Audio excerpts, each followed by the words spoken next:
when we all leave this place, we should be in a different space to what we're feeling now. So first of all, my name is Caitlyn, like I've just been introduced. And the reason that I chose this photo is because it represents three things that I'm passionate about. And the first thing is my husband. He's standing that way.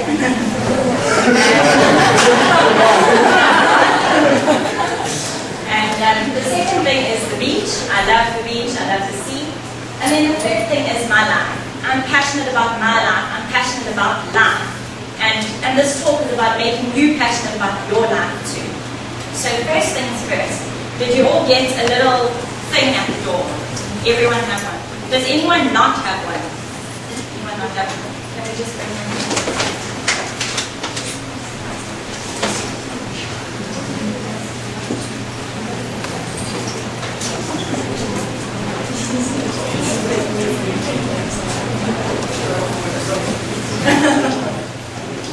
Okay, what I want you to do is I want you to turn to the person next to you.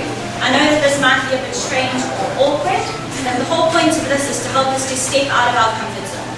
So to help us to start to think creatively for this session. So I want you to turn to the person next to you and somehow describe yourself through the thing that you are holding.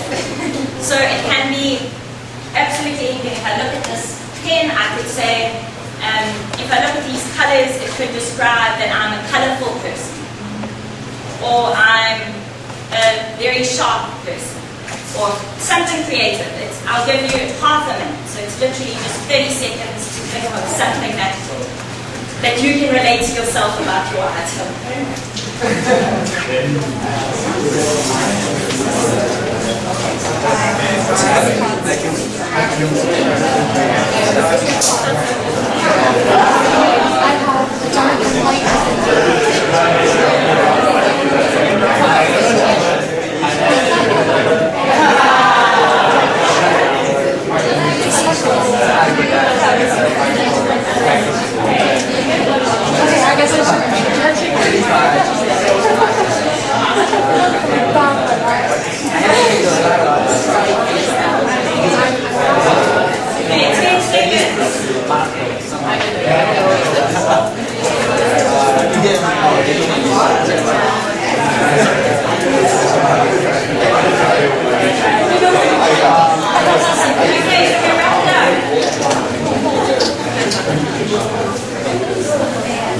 I hope you're all thinking a bit more creatively now. Was that good? Yeah. Okay, cool. So what's today all about?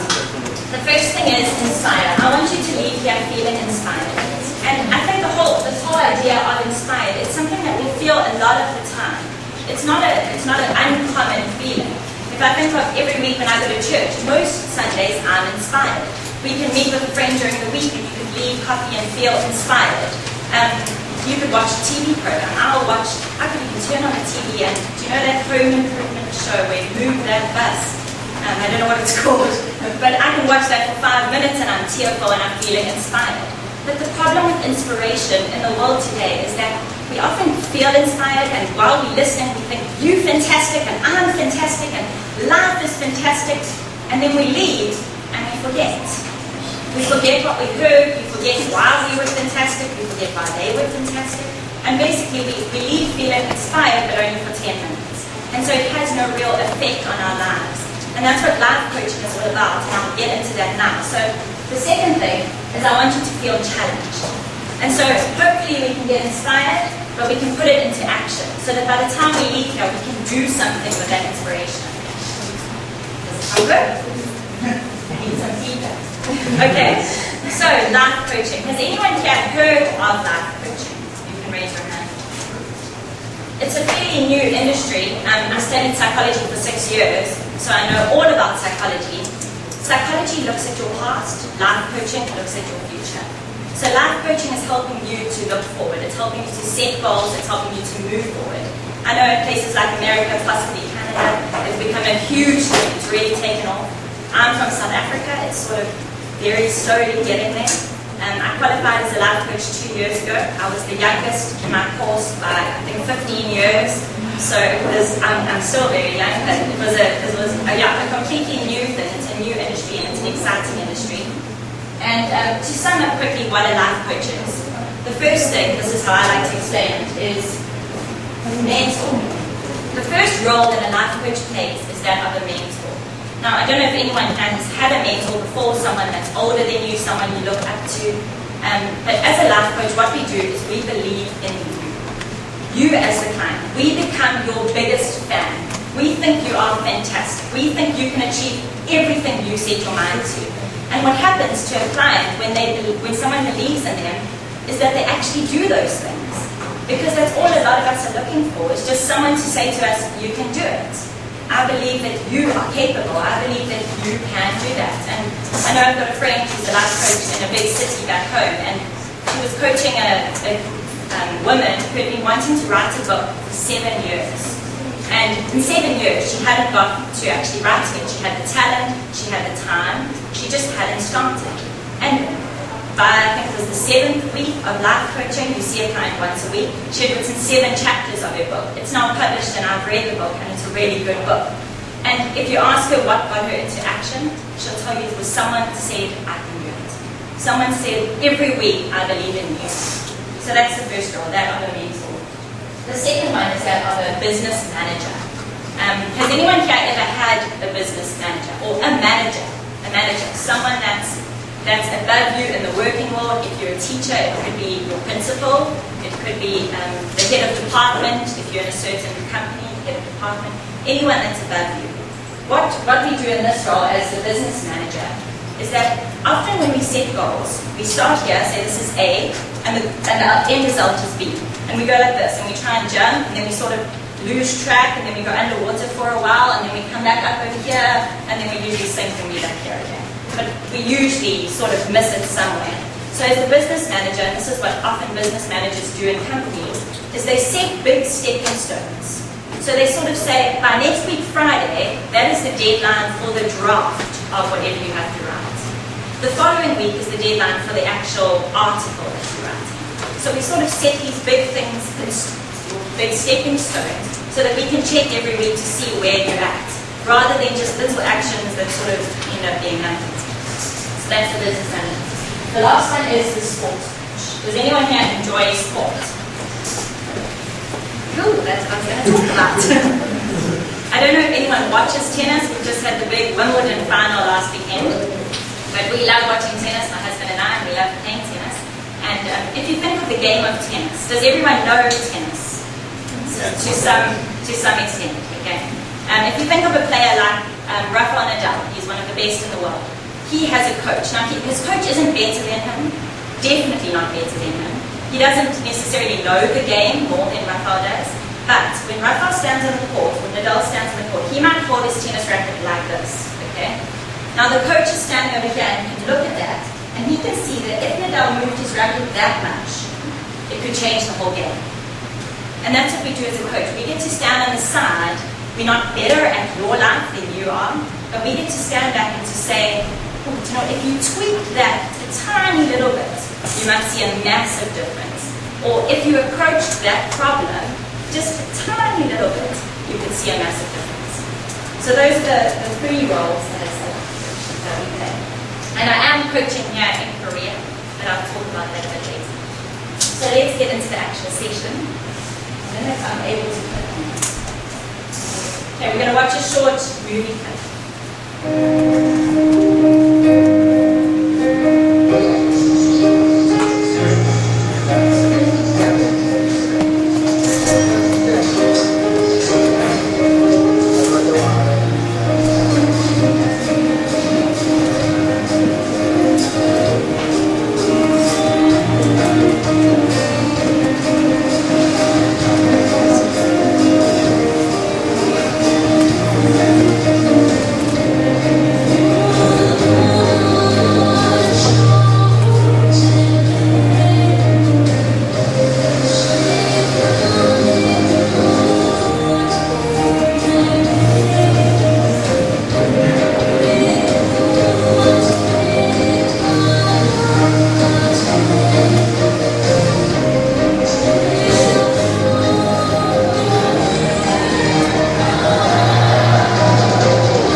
Great.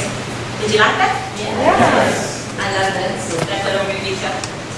I was actually going to play a different inspirational sort of movie, and then yesterday, this song I've got on my laptop, just on iTunes, and the song came on, and it gives me such a happy feeling when I hear the song, because it reminds me of this movie clip.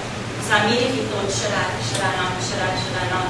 And then this morning again, the same thing happened. The song randomly, of all 2,000 songs on iTunes, I had it on random play, this song played again, and again I felt like, I love this song, so I thought I should play it. But to quickly talk about, well, what that guy was doing, I don't know all the details, but I don't know if anyone else had seen it before, but I think a bubble gum company, a gum company, sponsored him to go around the world to do this funny dance in all the countries he could, and that was 2008. He's just done a new one this last year, 2012, that's just been released, but I prefer this one. But what I love about this is that he's following his dreams. It's such a strange dream, it's such an odd movie. That's what I love about it, is we don't really understand why he's doing that or what purpose it has. That's his dream. And each of us here has our own dreams, things that the person next to you might not understand, but things that make you feel alive, things that make you happy. And for me, I went through my own life crisis. I just like the picture. But I went through my own life crisis when I was 17, and I think we all go through a time in our lives where we start to ask questions. When I think for a lot of people it's probably in their early 20s or maybe late 20s where you start to say, what is life all about? What is my life all about? What career do I want to pursue? It might even happen when you're 50 for all I know. But where do I want to go in life? And ultimately, who am I? And for me, this happened when I was about 17. I finished school and I went to university.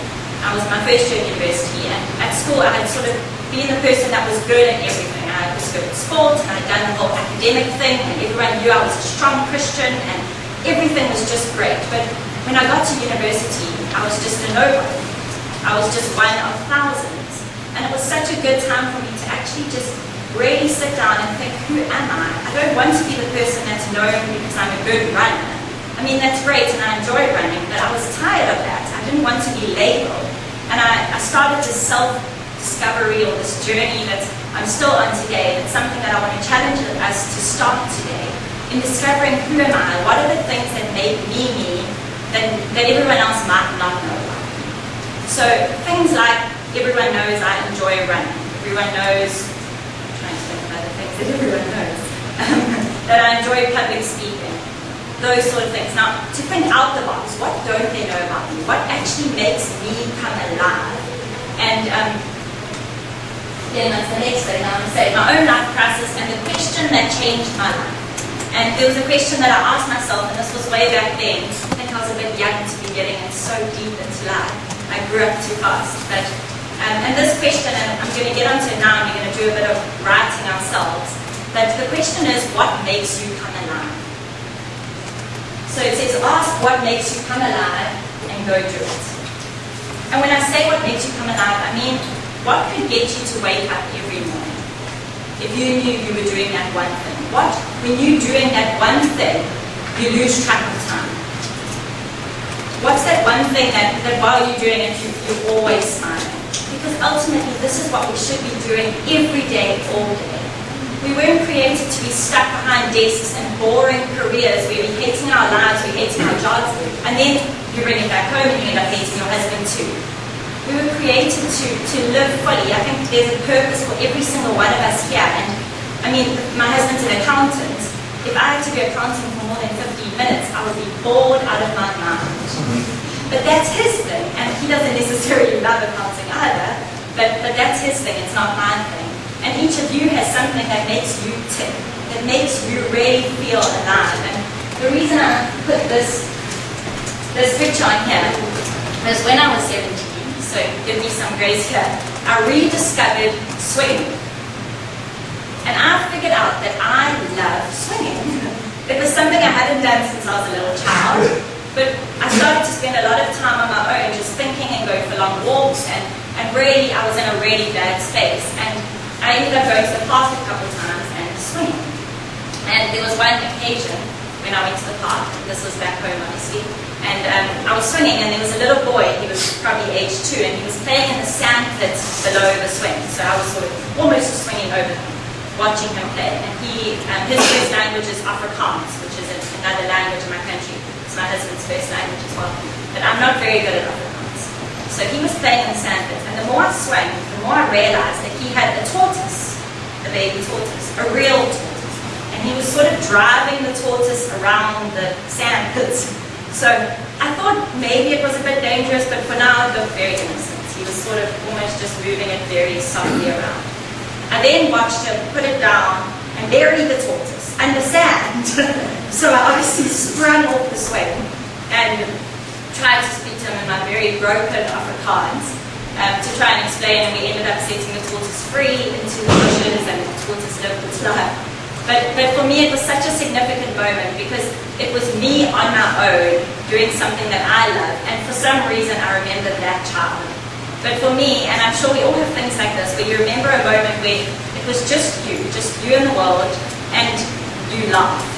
Or just you in the world, and you're sitting on the bus, and you're driving somewhere, and you look out the window, and you're like, this is my life.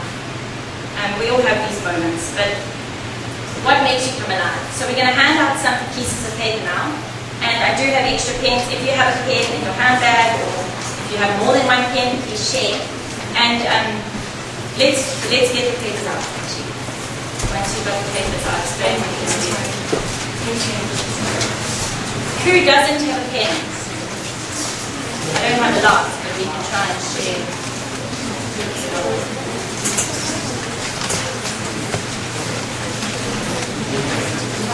Sorry, about the pens.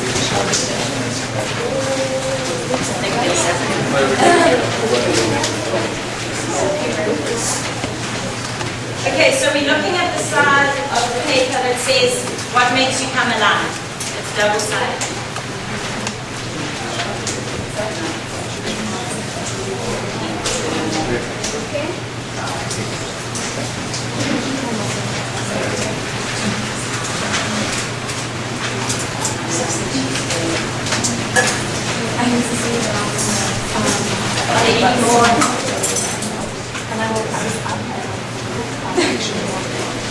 Okay, let's get started. So, what I want you to do is I want you to try and think of things that wouldn't naturally come to mind. So, I don't want you to think of the things that everyone knows about you. So don't think of running. I love running, but everyone knows I love running. I want you to think of little things in life, like you love going out for coffee by yourself. That's great. We're going to write that down. You love going for long walks. You love listening to loud music. For me, I love going fast.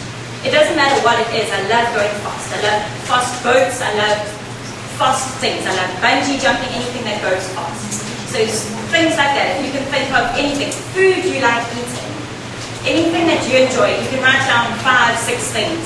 Doesn't have to be a lot, whatever you want on the page. Yeah. And that was my question. How many? as many as you want to. Just a few. I'm only going to give you 2 minutes. We'll work on this at home later. I'll sort of see the goal. Brainstorming around the cloud? Brainstorming. Anywhere around the picture. Oh, sorry. Did I not show you mine? This is mine. This is where I started. You can see there are 5 things. It says adrenaline, Jesus, going fast, the beach, black kids. That's what makes me come alive. It now looks like this. Many, many, many things. But I don't want you to read it because this is what makes you come alive, not what makes me come alive. Okay, so try and think. I'll give you a few minutes.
Okay, can we wrap it up?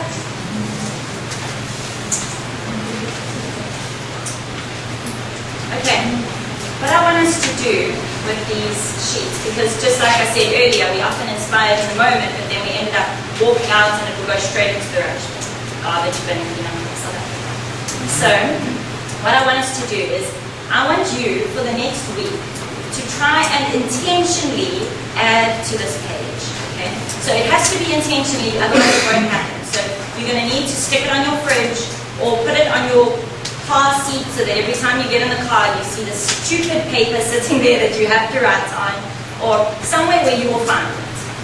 And I know for me and my husband, we've sort of been doing this for a while now, challenging ourselves with this sort of thing of just getting to know yourself better so that you don't end up doing things out of obligation all the time.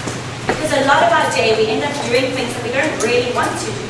Like you might join the spinning class because your friends are doing it, but you actually hate spinning, so what's the point? And ultimately we're not supposed to be living like that. You know, this life is for life in abundance. We've got to really live. We've got to really do the things that you enjoy doing. So, the challenge is, by the 31st of July, I have all your email addresses, I think, outside. So I will email you, so you'll have my email address. By the 31st of July, I want you to take a photo of your page, so I think it's 2 weeks that you have to add to this page.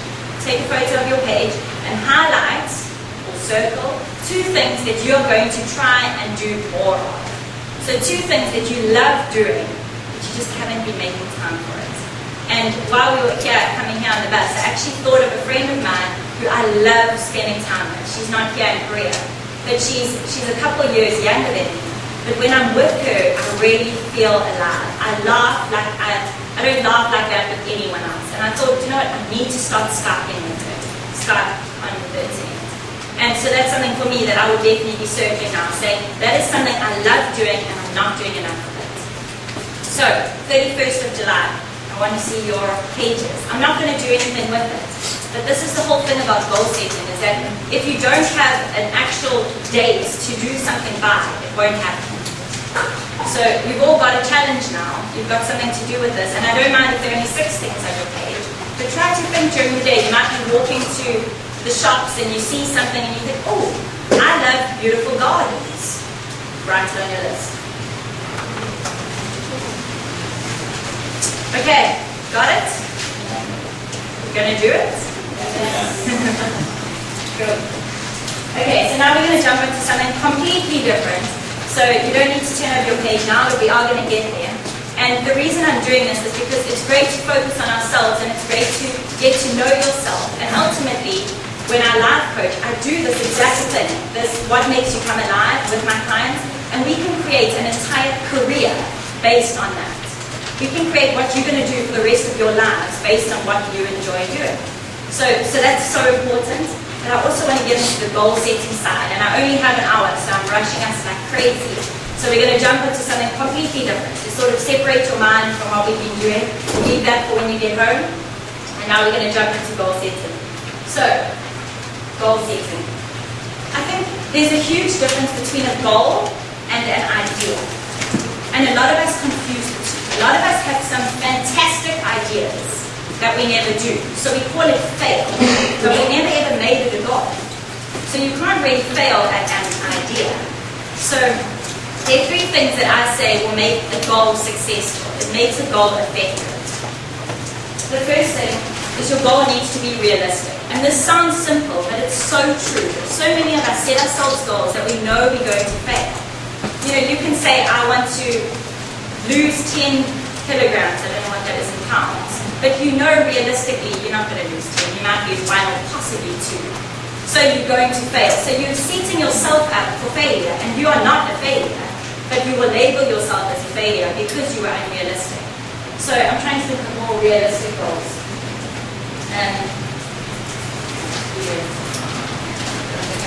Okay, the next one is specific. And this is huge. This completely changes a goal from an idea. It needs to be specific.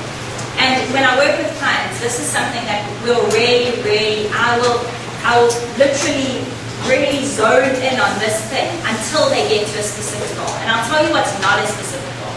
Okay, obviously, a non-specific goal is a general goal. I would like to lose weight. What?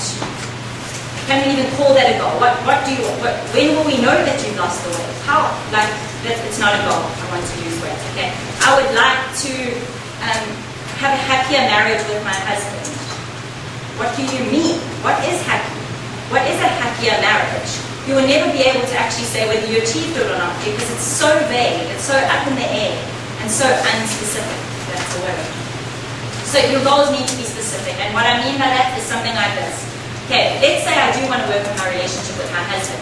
I'm not going to say I want a better relationship with my husband. I'm going to say I want to be communicating better with my husband. Okay, communicating. What does that mean? I would like us to be spending 2 evenings a week alone at home with the TV off. There we go. Okay, we're specific. You can see I've been married for over a year. That's specific. Another one, okay, a goal. I would like to start running. That's great. How far would you like to run? I would like to run 3 times a week, 5 kilometers. Great, okay, we've got a goal. Are you getting what I'm saying? Specific, okay, so we need to be specific. There's a huge range of goals, so that's why I'm using relationships and running. Not because those would be my goals, possibly, but because it's relationship and running are such different areas. The last thing is your goal needs to be measurable. And this is so big. And this is why so many people fail at goals. Is because how will you know you've achieved your goal? And that's something I always ask. We set these fantastic goals in our first session of life coaching and they think this looks great. And then I go, cool, so you're in a relationship, you and your husband, you're going to have a happy relationship in 12 weeks. This is really sounding good. I'm inspired, they're inspired. And then I go, okay, so how would I know that you're having a happier relationship? And that's where the measurable comes in. So if it's a relationship goal, I will usually say to them, on a scale of 1 to 10, where are you today? Okay, so I'm on a 2. Great, where would you like to be in 12 weeks' time? I'd like to be on a 7. Cool, okay, that gives me something to work with. So every week we can gauge what number are you on today and what does that mean. Another specific would be, another measurable would be something like, I want to do a race, I want to run 5 kilometers. How many minutes would you like to do that 5 kilometers in? Okay? Or like I said, I'd like to start exercising again. I would like to exercise 3 times a week. Great. Okay, so I can check it when we meet again. Are you exercising 3 times a week? Not are you exercising, because that could mean you did it once a month, for what I know. You don't feel like you achieved much if you have an unmeasurable goal. And that's the biggest thing, is we set ourselves up for failure all the time because we're not specific about our goals. And I know there's a lot of risk in setting goals because it requires commitment, but this is your life, and you only get one life. And so we don't want to be wasting time. What's the point? What's the point in wasting time? This is your life, and you've got to take hold of that life. And so setting goals is awesome. Setting goals is exciting. You've got to be realistic, and you might be wanting to just set one goal per year if that's how it works. But we need to be moving forward all the time. We don't want to be getting bored and getting stuck in a rut. That's not what life is about. Okay, so we're going to set some goals. So you don't need to think about goals. I want you to think completely blank out your mind. I'm going to take you through a process, and we're going to eventually get to 3 goals. 2 goals. We're going to get to 2 books, okay? I'm going to have to rush this, but so just work quickly, okay? So, first, I want you to close your eyes. Everyone, close your eyes. Okay, I want you to imagine a bookshelf in front of you. Okay, this bookshelf is full of books. There's so many books on this bookshelf, but all you can see is the titles of each book. So you can only see these titles. You don't know what's inside the books, just the titles. Okay, you can open your eyes. Okay, I want you to imagine that your life is this bookshelf. Okay? And all you can see are the titles of the books on your bookshelf, okay, in your life. So, my life. Okay, so this is what your page looks like. You can have a look at your... Okay, so first thing to be looking at is titles of my books. Okay, these are my examples. Okay, there's no specific order. My husband Hendrik, Jesus, running, my health. Okay, I want you to write down in that exact column, what are the titles of your books? Write down as many as you can. Think relationships. Would your family be in one book or would there be in many books?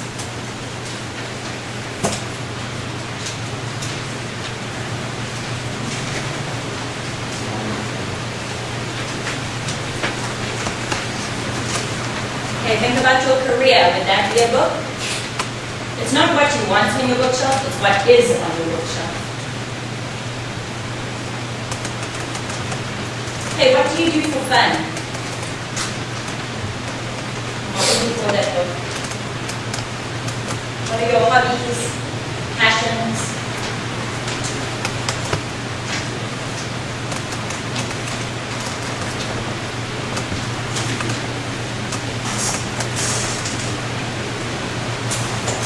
Would health or exercise be a book?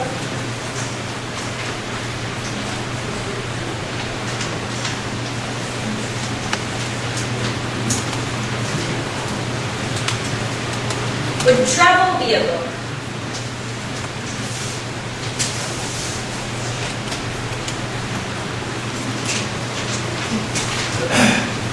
What are your dreams?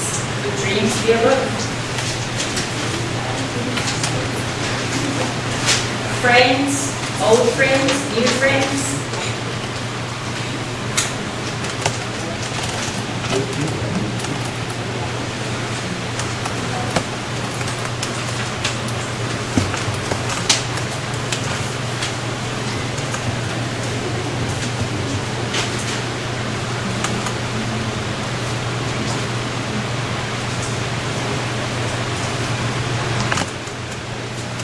Okay, I want you to read through your list.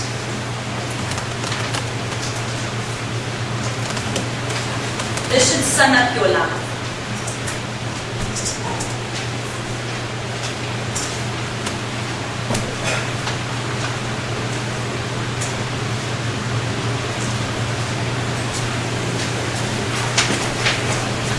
Okay, now I want you to think of any books that you would like to add to your bookshelf. So I'll give you an example. If you are not married yet, you might write husband. If you are in a job that you're not enjoying, you might write new dream job.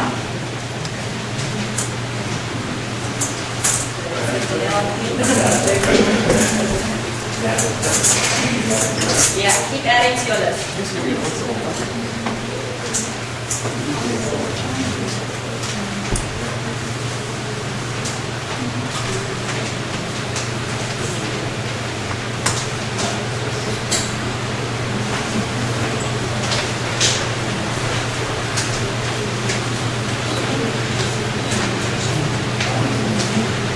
Okay, read your list again, please.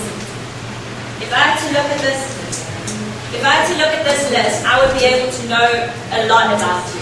Make sure that your list incorporates everything.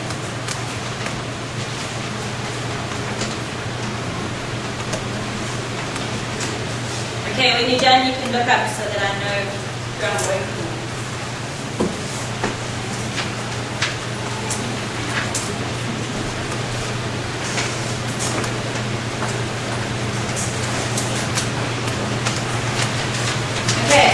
Let's jump to the next one.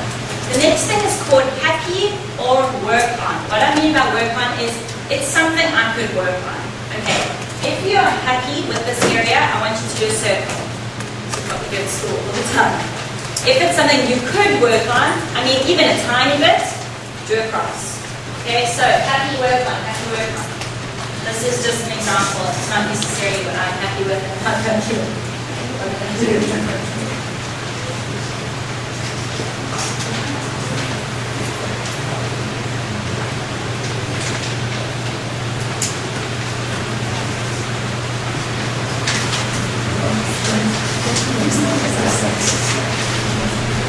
Okay, this should be quick.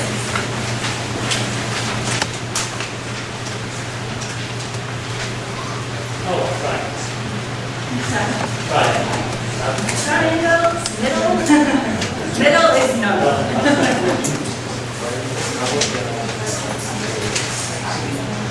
Yeah, keep doing this.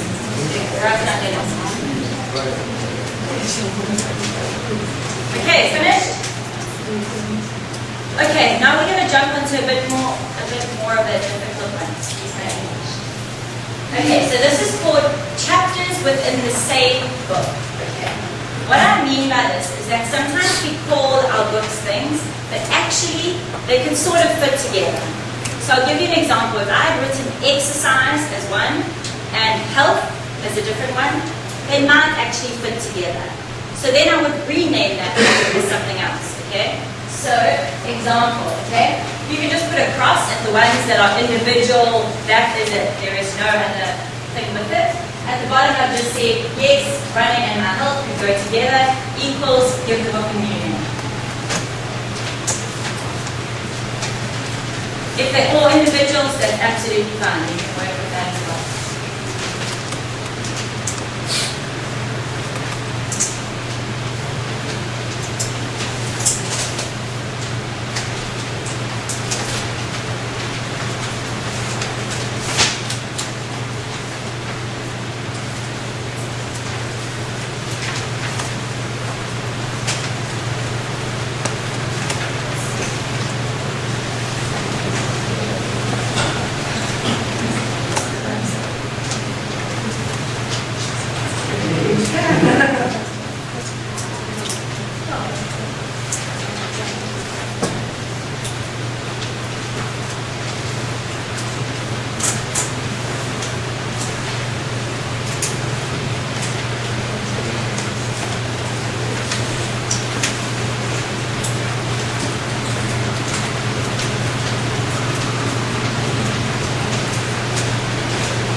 Is if you've joined some books together, so for example, this over here, okay, the ones that you just put across, I hope that the cross wasn't too big, but if you happen to do an X, I then want you to transfer that word to here. Okay, so all the words that have a cross next to them, I want them to be in this column. So you've got a whole new list, but only the ones that you can work on. Does that make sense? Not really. Okay, if you look at this list, okay, and you put crosses next to them, I want the crosses ones to be over here. The ones with circles can stay on that side. Okay, so if they have a cross, move it across.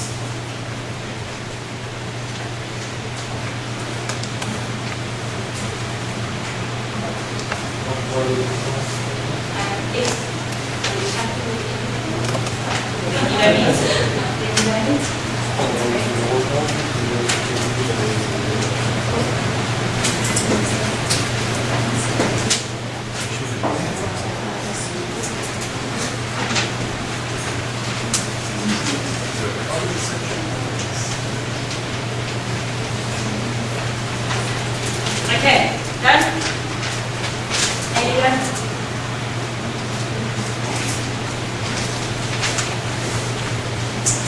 Okay, on average, you can just call out a number. How many words, titles do you have in this column? 4, 3. Can you shout out numbers? 6, 10, 4, 5, 17. Okay, right. Minus 2, all of them. Okay, great. Okay, what we're going to do now is I want you to look at this list. Okay?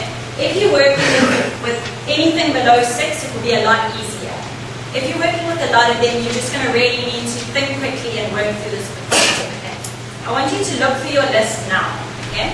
And cross out the area of your life or the title of the book. Cross out 2 actually, unless you're on 3. If you're on 3, don't cross out anything. Okay? Anything more than 3. I want you to cross out 2 of these things that have the least impact on your life right now. The least impact. So if you had to work on it, it won't really do anything now, at the moment. Okay, so for instance, if it was that you would like to be married and that's a problem, but right now there's nothing you can really do about it, you cross it out. The least important. Yeah, the least important.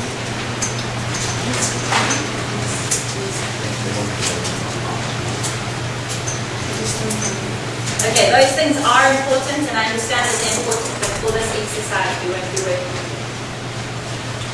Okay, next. I want you to circle the area of your life that would, if you had to work on it right now, it will have the most impact on your life right now. The most. Circle it. Just one. Just one. Okay, we're only going to be working on 2 goals. So that's your one area that we're going to be looking into, okay? Your second one, I want you to look through that entire list and think realistically what would sort of not work with that goal necessarily, but what else would you like to add? And you can circle that one, okay? So something that will have a big impact right now. Hopefully something quite different to that area, but it doesn't have to. So you should have 2 things circled.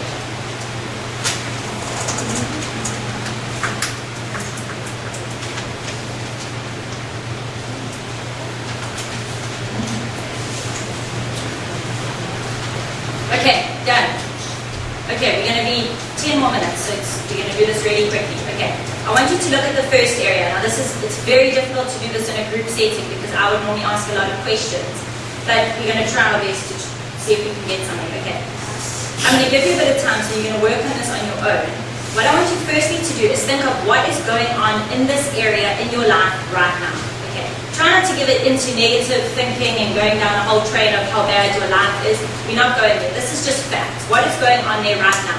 I should be calling my family a lot more, and at the moment I'm not calling them, and it's really having a negative effect on my life. Okay, stop. Okay, so that's where you're at right now. Okay, so a lot of you might know this already, but I'm going to give you a few minutes. So you're going to think of what's going on right now, okay? And then I want you to write down, okay? And you could use the bottom of the page or somewhere around the page. Write to number 1 and number 2 so you know which goal you're working on. If we were sitting here in 3 months' time, okay, so we're setting a 3-month goal. That is a 12-week goal. It's a long time, okay?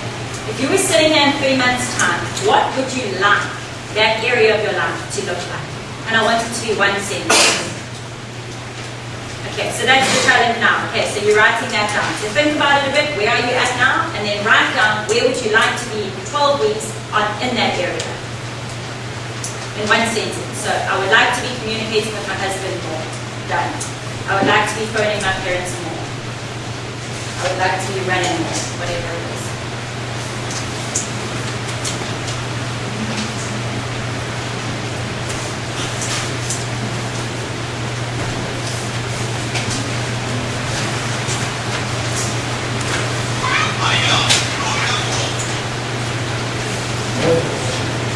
You can do both. You can do both goals. Both goals. Where would you like to be in 12 weeks' time?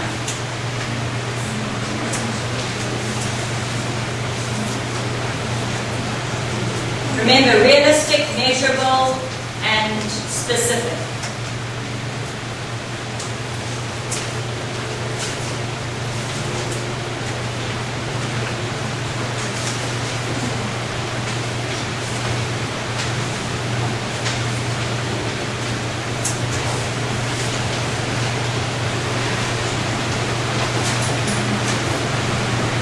Okay, 1 minute.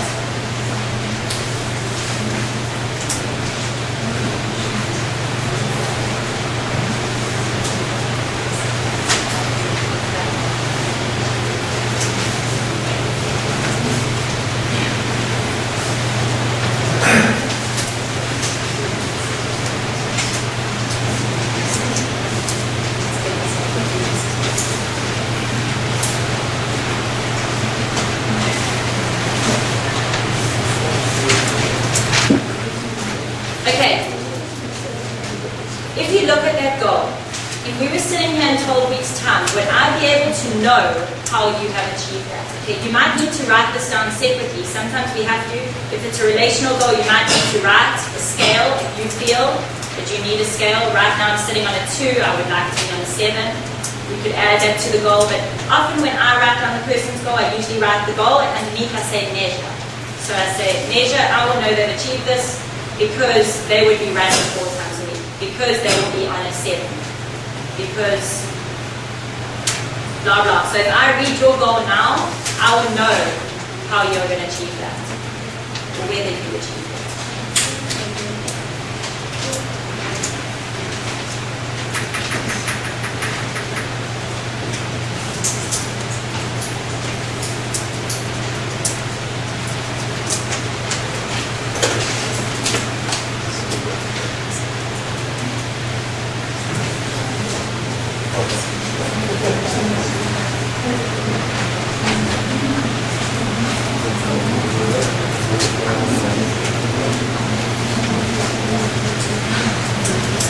Okay, done?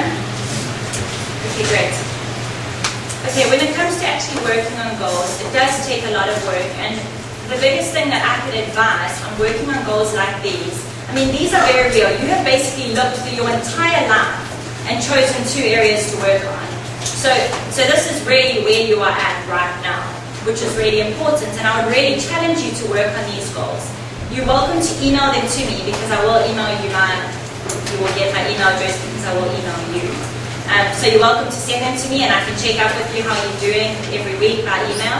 If you would like me to work on you with these goals, I do charge, but it is very, very snug and tiny fee.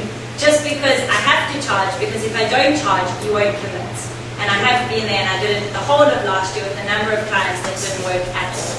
So I do charge, but I would love to work on your goals with you. I do live in the north of Guangzhou, so it's quite far from here. But if you're going to work on them by yourself, what I would challenge you to do is to give yourself 1 day a week. So say it's a Monday, a Sunday, for me it would be a Sunday. Set aside 1 hour that you're going to set your actions for the week. So what would you like to achieve this week with regards to goal 1, and then with regards to goal 2? Next Sunday you're going to check in with those actions, okay? It's a lot easier if it's me checking in with you, because you know you've got to do them. So on the Sunday night, you might actually do everything just to make sure that you don't disappoint me the next day. But ultimately, you're disappointing yourself. So if you can set aside 1 day, I think that would make it really effective. Yeah, but get on it. I mean, this is our life. We've got to take hold of it. It's exciting. Your goals are exciting things. It's exciting to be moving forward and to not be staying in the same place. And then the last thing, I read this and I thought it was very inspiring, is every morning you have 2 choices. Continue to sleep with dreams, or wake up and chase your dreams. The choice is yours. And that's what I leave you with. The choice is yours. This is your life. And no one else is going to be able to account for it one day. I always used to say to my Bible study group back home, they were all girls that were younger than me, and I always used to say, one day when you stand before the Lord, I'm not going to be standing there next to you and you go, well, this is my leader. No, this is your life. You know, this is your life. So ultimately, this is your life, and that is so exciting. So go out and live your life. Cool. Thank you.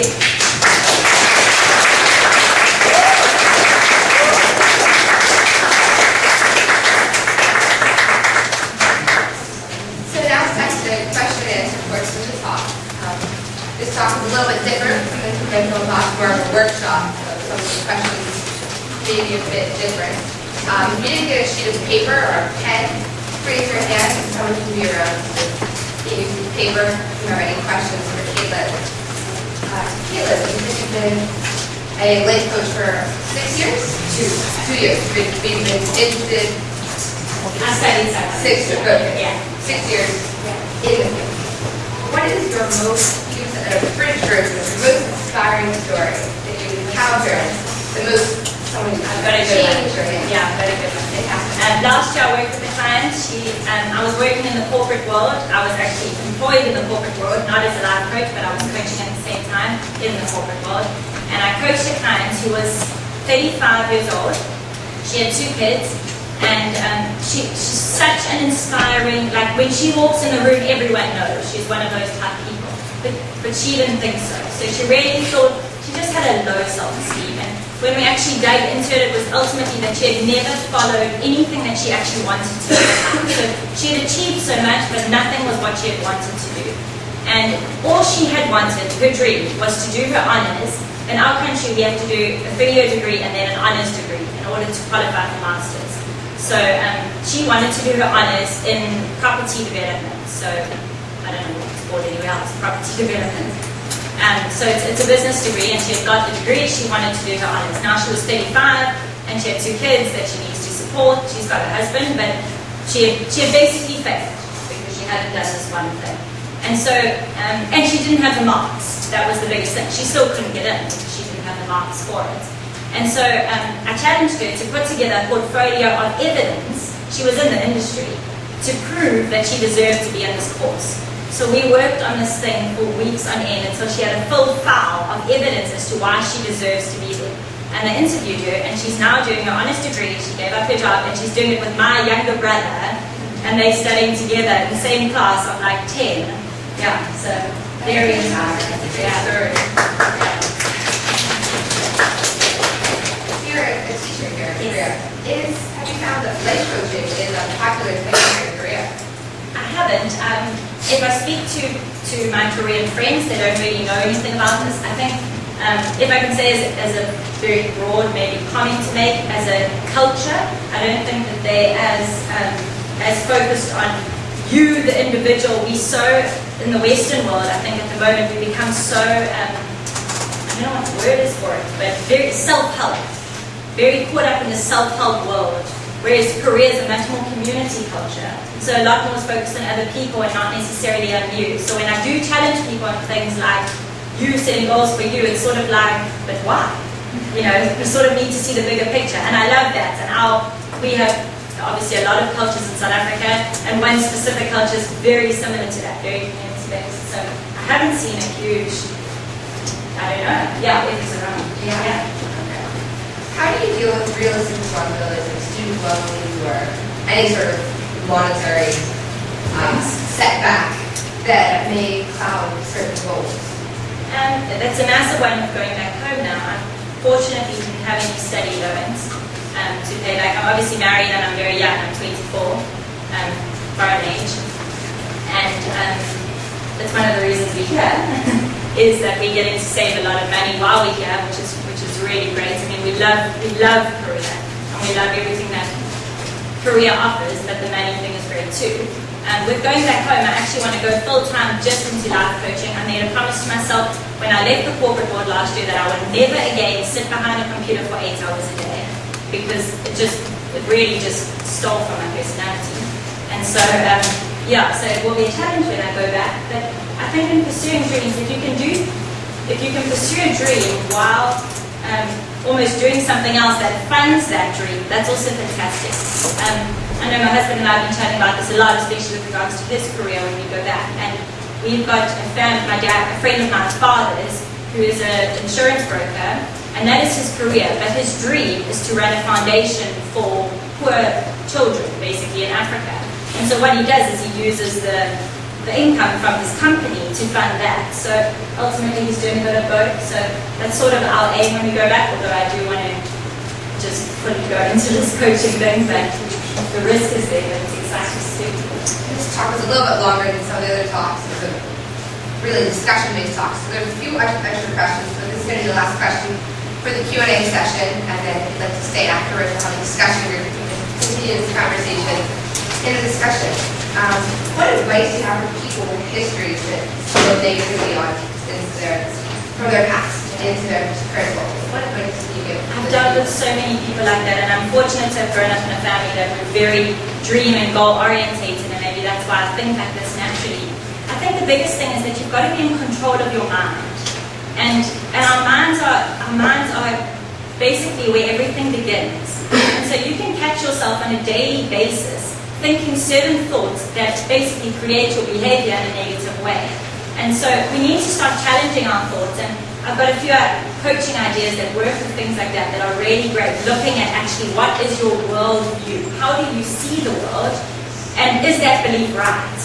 And to start to just challenge little thoughts that you have during the day, little limiting thoughts. And I think a lot of the time we're aware of things. We're aware of certain things that we think that are negative, or certain things like, I could never do it. To just try to be aware every morning, to say, today I'm going to try and, in those moments, I'm going to try and catch myself. Our minds are incredibly powerful. I always use the example of eating disorders. Eating disorders you're not born with. You think enough. You think those thoughts enough to finally have an eating disorder. But by the time you have it, you're convinced you were born with it. You weren't. So to get out of it, you would have to rewire your brain to not think like that anymore. And I think it's the same with goal setting or with dreaming. At some stage, you were told something enough times. So if you can reverse that and tell yourself the opposite, you'll be able to live it. Very much to what we talk. Thank you very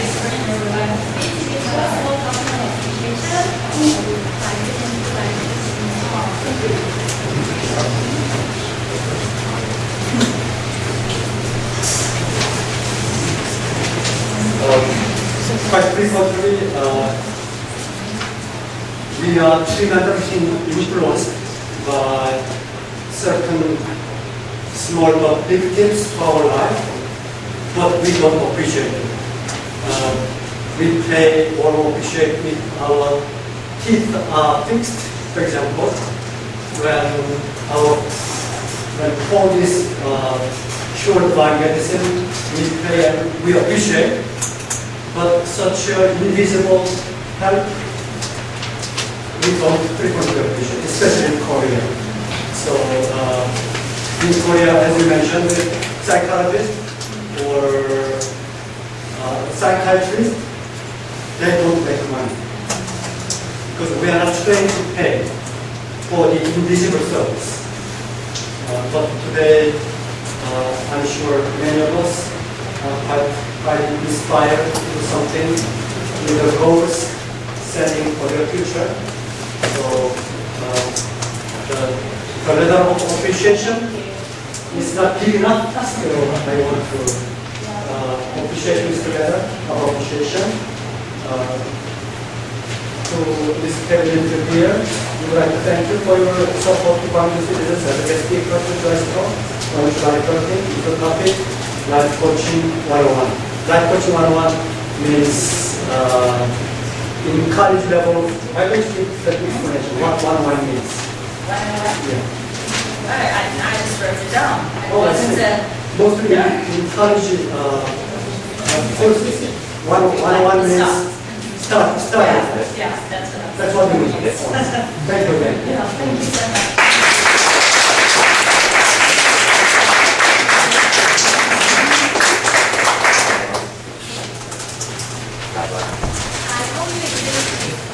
Next week, we will have a talk entitled President John's Picture as Many Ancestors in Teachers by David Webb. Following today's talk, we will have a discussion group, so if you want to participate, please remain here and reach out front of us. Thank you for coming today and enjoy the rest of your content.